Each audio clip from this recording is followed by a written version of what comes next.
Hi guys, it's Frankie from Frankie Tech, and this is my quick look at the Huawei Nova 7 and 7 SE. Now I saw these in a store earlier today, this evening, and I was pleasantly surprised to see that the Nova 7 series is now using an AMOLED display. A very nice phone. I reviewed a lot of these Nova series back in the day before all the Huawei ban and all that stuff, but you see here a very nice AMOLED display on this phone.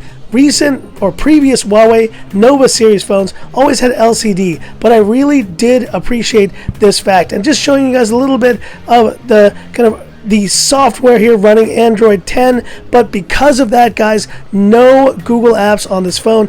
That's the big bummer here, and the thing that probably would hold me back from actually reviewing this phone.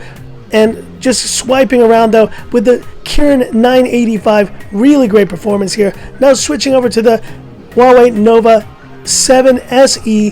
This is kind of the lower level version with the Kirin 820. Look at that branding on the back. But quad camera setup on both these phones. 4,000 mAh battery.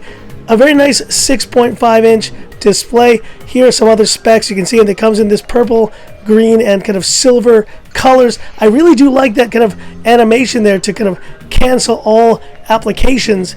And let's just take a quick shot here of the Nova 7.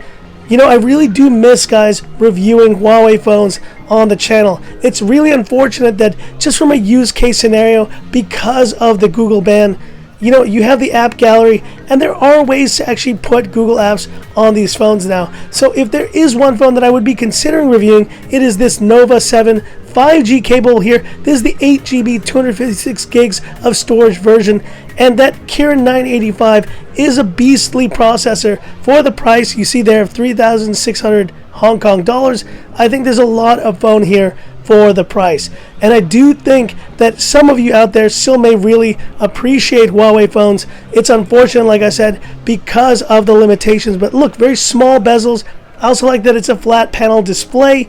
That is also good. And look at that single punch hole at the top. No ugly dual punch hole here on this Nova 7 series. So a welcome sight, to say the least. But that's it for this quick first look here of the Nova 7 and 7 SE. Like, subscribe. Let me know if you'd want to see any of these on the channel. And stay tuned, guys, for more great content here on Frankie Tech. And this is Frankie Tech signing off. Have a good one.